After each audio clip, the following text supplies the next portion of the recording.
lethality of our weapon systems will shatter the misconceived immunity of India's geographic vastness.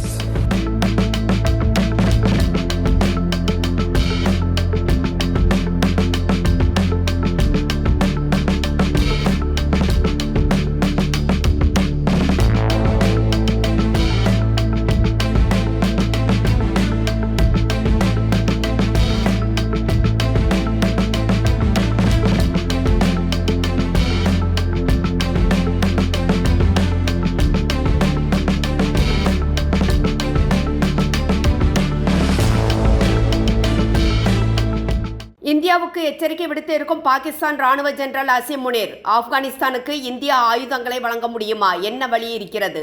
Afghanistan cricket வீரர்கள் 3 விமான தாக்குதலில் கொன்ற பாகிஸ்தான் ராணுவம், கொந்தளித்திருக்கும் ஆப்கான் மக்கள், பழிக்கு பழி வாங்க காத்திருக்கும் தலிபான்கள், பிரதமர் ஷபாஸ் ஷெரீப்புக்கு எதிராக திரும்பியிருக்கும் ஹைபர் பத்துன்வா முதல்வர், பலுசிஸ்தானில் பதற்றம் அதிகரிப்பு, கைவிட்டு செல்கின்றனவா கைபர் பத்துன்வா பலுசிஸ்தான் மாகாணங்கள்? பார்க்கலாம் இந்த வீடியோவில். பாகிஸ்தான் ராணுவ ஜெனரல் அசீம் முனீர் பாகிஸ்தான் ராணுவ அகாடமி பரேடில் வழங்கிய உரையில் இந்தியாவுக்கு சவால் விடுத்திருக்கிறார். சிறிய தூண்டுதலுக்கும் பாகிஸ்தான் தன்னுடைய திறமையையும் மீறி எதிரிகளுக்கு பதிலளிக்கும். பாகிஸ்தான் ஆயுதங்கள் எந்த எல்லைகளையும் கடந்து தாக்கும் சக்தி கொண்டவை. எங்களது தாக்குதல் இந்தியாவின் பரப்பரவில் பெரிய பாதிப்பை ஏற்படுத்தும். அது தீவிரமான இராணுவ மற்றும் பொருளாதார இழப்புகளுக்கு காரணமாகும். இந்திய இராணுவ தலைவர்கள் தீவிரமான பேச்சுக்களை தவிர்த்து சர்வதேச விதிமுறைகளின் அடிப்படையில் தகராறுகளை தீர்க்க முன்வர வேண்டும். அச்சுறுத்தலுக்கு பாகிஸ்தான் அடிபணியாது. பாகிஸ்தானை யாரும் பயமுறுத்த முடியாது அல்லது பயப்பட செய்ய முடியாது. எதற்கும் தயங்காமல் தீர்மானமாக பாகிஸ்தான் பதிலளிக்கும் என்று தெரிவித்துள்ளார். இந்த உரை இந்தியா பாகிஸ்தான் இடையேயான மோதல்களை அதிகரிப்பதாக இருக்கிறது என்று நிபுணர்கள் கருத்து தெரிவித்துள்ளனர். இந்த நிலையில் இந்தியாவுடன் பாதுகாப்பு ஒப்பந்தம் செய்திருக்கும் தஜிகிஸ்தான் இந்தியாவுக்கு உதவுமா என்ற கேள்வியும் எழுந்துள்ளது. தஜிகிஸ்தான் எப்போதும் இந்தியாவுடன் இணக்கமாக இருக்கிறது. தற்போது அண்டை நாடாக இருக்கும் ஆப்கான் இந்தியாவுடன் அதிக உறவை ஏற்படுத்தி கொண்டுள்ளது. பாகிஸ்தானின் மேற்கில் ஆப்கானும் கிழக்கில் இந்தியாவும் இருப்பதால் பாகிஸ்தான் போன்ற பயங்கரவாதத்தை வளர்க்கும் நாட்டுக்கு பாடம் கற்பிக்க வேண்டும் என்று நிபுணர்கள் கருதுகின்றனர்.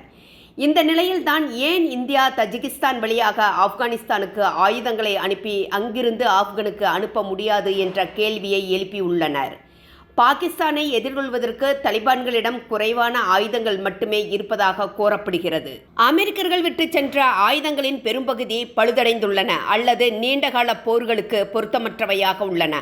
இதனால் பாகிஸ்தானின் எல்லை தாக்குதல்கள், ட்ரோன் குண்டுவீச்சுகளால் ஆப்கானில் உயிர் பலி அதிகரித்து வருகிறது. இந்த சூழலில் இந்தியாவுக்கு ஒரு தந்திர வாய்ப்பு உருவாகியுள்ளது. நேரடி அரசியல் உடன்பாடு இல்லாமல் மறைமுகமாக ஆப்கானிஸ்தானுக்கு சிறு அளவிலான போர் உபகரணங்களை வழங்குவது. உதாரணமாக மல்டி பேரல் ராக்கெட் லான்ச்சர்ஸ் மற்றும் ஆன்டி டேங்க் கைடட் மிசைல்ஸ் ஆகியவை பாகிஸ்தானின் எல்லைகளை தாக்கக்கூடிய ஆற்றல் கொண்டதாக காபூலை மாற்றும். இதனால் இஸ்லாமாபாத் 2 முனைகளிலும் பாதுகாப்பை அதிகரிக்க வேண்டும். இது இராணுவ சிக்கலுக்கு இட்டுச் செல்லும். ஆனால் நேரடி இந்தியா ஆப்கான் ஆயுத பரிமாற்றம் ராஜதந்திர ரீதியாக இயலாதது. ஆப்கானிஸ்தானை இந்தியா இன்னும் அங்கீகரிக்கவில்லை. இதில்தான் தஜிகிஸ்தான் முக்கிய பங்காற்றுகிறது. ஆப்கானிஸ்தானுடன் 1357 கிலோமீட்டர் நீளமான எல்லையை பகிர்ந்திருக்கும் தஜிகிஸ்தானில் இந்தியாவின் ஒரே ஒரு வெளிநாட்டு விமானத்தளம் அமைந்துள்ளது. தஜிகிஸ்தானை வழித்தடமாக கொண்டு இந்தியா ஆயுதங்களை வழங்க முடியும். இந்தியாவுக்கும் தஜிகிஸ்தானுக்கும் இடையே இராணுவ ஒப்பந்தம் இருப்பதால் எளிதாக ஆயுத பரிமாற்றங்களை செய்ய முடியும். இந்தியாவுக்கு என்று இருக்கும் ஒரே வெளிநாட்டு இராணுவ தளம் இதுவாகும். ஆசியாவில் பாகிஸ்தான் ரவுடி நாடு போல நடந்து கொள்கிறது. எவ்வளவு கீழ்த்தரமாக நடந்து கொள்ள வேண்டுமோ அப்படியெல்லாம் நடந்து கொண்டு இருக்கிறது. ஆப்கானிஸ்தான் நாட்டில் 3 கிரிக்கெட் வீரர்களை கொன்றுள்ளது பாகிஸ்தான் ராணுவம். ஆப்கானிஸ்தானின் 3 இளம் கிரிக்கெட் வீரர்களான கபீர் ஆகா, சிப்கத்துல்லா மற்றும் ஹாரூன் பாகிஸ்தானின் விமான தாக்குதலில் உயிரிழந்துள்ளனர். இந்த தாக்குதல் ஆப்கானிஸ்தான் மற்றும் பாகிஸ்தான் இடையே சமீபத்தில் அறிவிக்கப்பட்ட போர் நிறுத்த ஒப்பந்தத்திற்கு பின்னர் சில நாட்களிலேயே நடைபெற்றுள்ளது. இந்த விமான தாக்குதல் பக்திகா மாகாணத்தின் தலைநகர் ஷரனாவில் நடந்தது. அப்போது இந்த வீரர்கள் ஒரு நட்பு ஆட்டத்தை முடித்து தங்கள் சொந்த ஊரான உர்குன் நோக்கி திரும்பிக் கொண்டிருந்தனர். அப்போது குறிவைத்து பாகிஸ்தான் தாக்கியுள்ளது.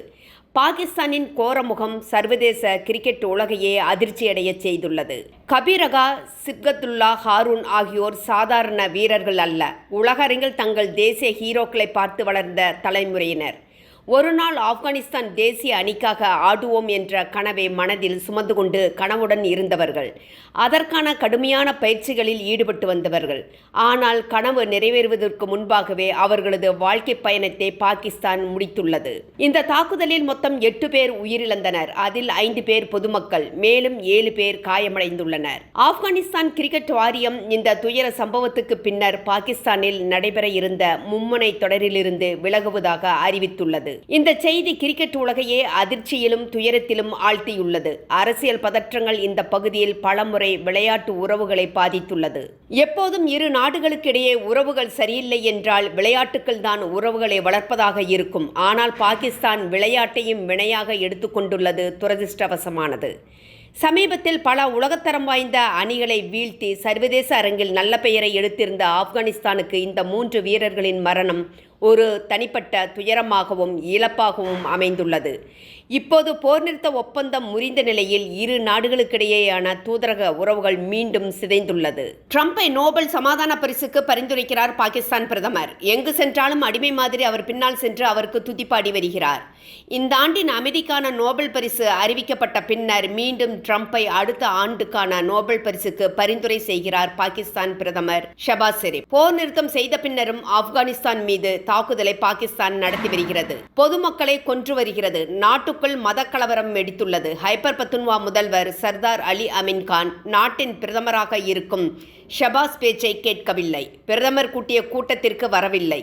சிறையில் இருக்கும் எனது கட்சித் தலைவர் இம்ரான்கான் கூறினால்தான் செல்வேன் என்று பதிலடி கொடுக்கிறார். ஹைபர் மாகாணத்தில் இருக்கும் மக்களை பேரணி போராட்டங்களை நடத்துங்கள் என்று கூறுகிறார் முதல்வர். இவர் இம்ரான்கான் கட்சியை சேர்ந்தவர். இப்படி உலகிலேயே இல்லாத அளவிற்கு பாகிஸ்தானில் சட்டம் ஒழுங்கு சீர்கெட்டுள்ளது. பாகிஸ்தான் பரிந்துரை செய்த காரணத்தினால் தான் ட்ரம்புக்கு நோபல் பரிசு கிடைக்கவில்லை. பயங்கரவாதத்தை ஊக்குவிக்கும் ஒரு நாடு பரிந்துரைக்கும் நபரை நாங்கள் தேர்வு செய்ய மாட்டோம் என்று நோபல் பரிசு தேர்வு கமிட்டி கூறியதாக செய்தி வெளியானது. இப்படி ஒரு பக்கம் மக்களை கொன்று குவித்துக் கொண்டு மறுபக்கம் நோபல் பரிசுக்கு பரிந்துரை செய்வதற்கு வெட்கமில்லையா இந்த பாகிஸ்தான் பிரதமர் ஷபாஸ் ஷெரீப்புக்கு? காசாவில் நடந்தது போல ஆயிரக்கணக்கான மக்களை கொன்று குவித்த பின்னர் ட்ரம்ப் போரை நிறுத்துங்கள் என்று கூறுவாரா? பாகிஸ்தான் கால் வருடிகள் ஏற்றுக்கொண்டு போரை நிறுத்துவார்களா? பின்னர் ட்ரம்பை நோபல் பரிசுக்கு மக்களின் ரத்தத்தை குடிக்கும் ஷபாஸ் ஷெரீப், ஆசிம் முனீர் இருவரும் பரிந்துரை செய்வார்களா?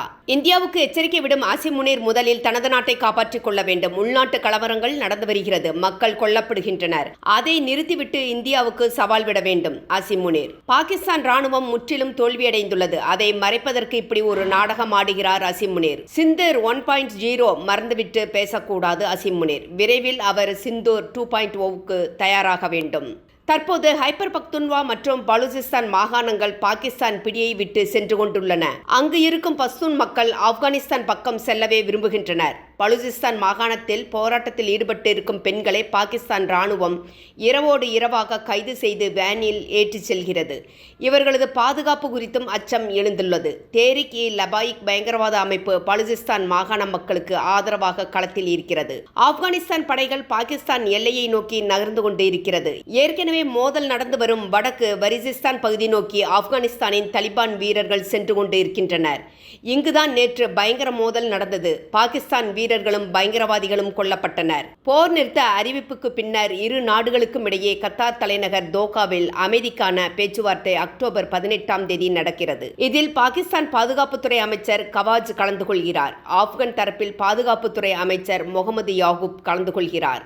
ஆப்கானிஸ்தானுக்கும் பாகிஸ்தானுக்கும் இடையே எல்லையே கிடையாது. துரந்த் எல்லை என்பது ஒரு கற்பனையே. அதை நாங்கள் கணக்கில் எடுத்துக்கொள்வதில்லை என்று ஆப்கான் அமைச்சர் முல்லா நூருல்லா நூரி தெரிவித்துள்ளார். ஆசிம் முனீரின் கனவுகளுக்கு துரந்த் எல்லைக்கோடு ஒரு சமாதியாக இருக்கும் என்று ஆப்கானிஸ்தான் தலிபான்கள் தெரிவித்துள்ளனர். நண்பர்களே, உங்களது கருத்துக்களை பதிவிடவும். உங்களது ஆதரவு எங்களுக்கு மிகப்பெரிய ஊக்கமாக இருக்கும். நன்றி.